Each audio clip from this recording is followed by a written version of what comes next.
It's great to have you here back with us at Somaliland National Television.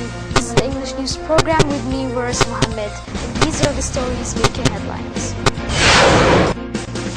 Speaker of Somaliland's House of Representatives grants exclusive interview to SLN TV. New Generation University hosts Independence Day event. Series of deadly bombings go off in Iraq. Speaker of Somaliland's House of Representatives Abdirahman Abdullahi Irro granted an exclusive interview to SLN TV. The speaker spoke on several accomplishments made in his recent diplomatic tour, stretching as far as numerous European nations. Speaker Abdirahman Abdullahi Irro informed our reporters that Somaliland is a regional partner of the international community, and the collective efforts of this government have assisted in progressing Somaliland's role on a global platform. He continued to inform our reporters that Independence Day celebrations took place exquisitely, and Somaliland citizens residing within the nation and abroad portrayed their unanimous support for this nation's rightful recognition.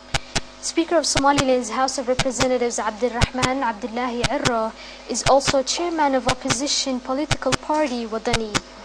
The speaker played an instrumental role in diplomatic talks held with neighboring nation Somalia, as well as a number of other progressive steps taken with members of the international community.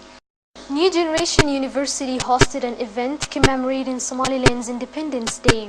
The New Generation hosted event in cooperation with other universities had several distinguished guests in attendance, including House speakers, ministers, parliamentarians, and other senior government officials. Speaking to an audience of students and education professionals, Minister of Presidency Hirsi Haji Ali Hassan stated that Somaliland has transpired as a beacon of peace and a template of development for the rest of the world.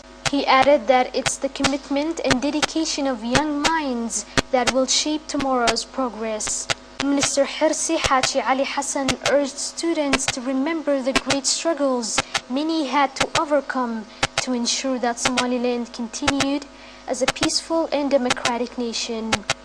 The president of New Generation University also provided attendees with brief remarks.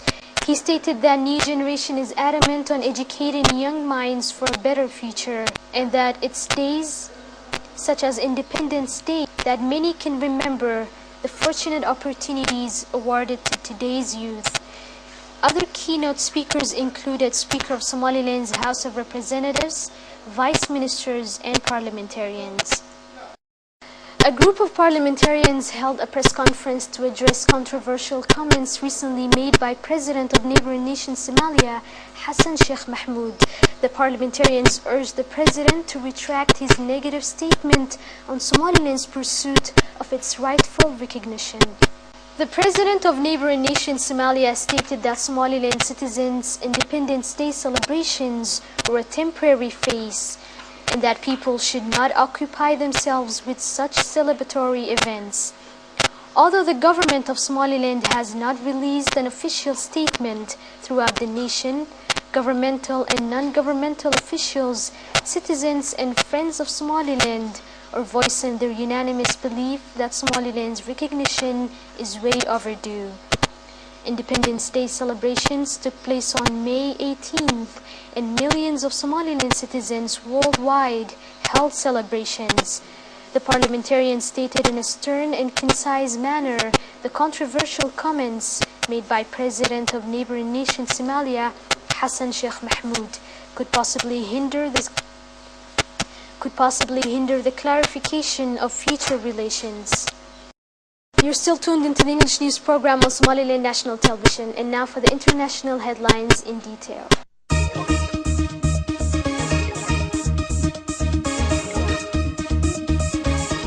At least 20 people were killed by a series of car bombings in Baghdad on Monday, May 20.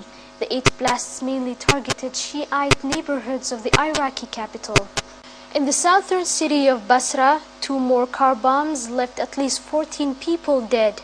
Officials said dozens more had been injured by the blasts, which targeted a bus stop and a restaurant.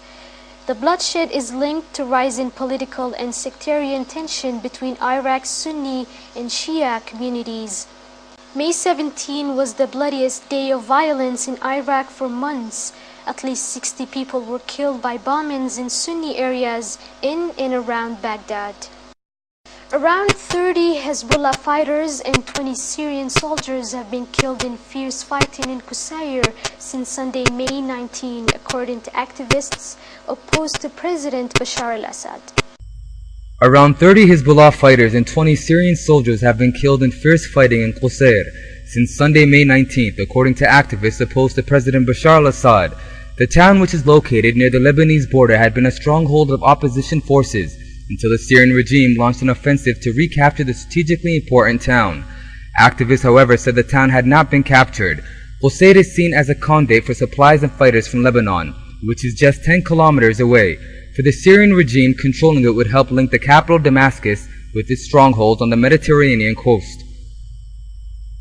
Severe flooding has left hundreds of people trapped in China's southern province of Fujian. Severe flooding has left hundreds of people trapped in China's southern province of Fujian. Roads in the area look more like rivers after storms hit the region over the weekend. Water levels reportedly rose 2 meters, engulfing homes and businesses. Emergency crews rescued those cut off by the cruel force of nature. Flooding is not unusual in southern China. Almost 700 people were reportedly killed just last year. And that's all the news. Thank you for watching and take care.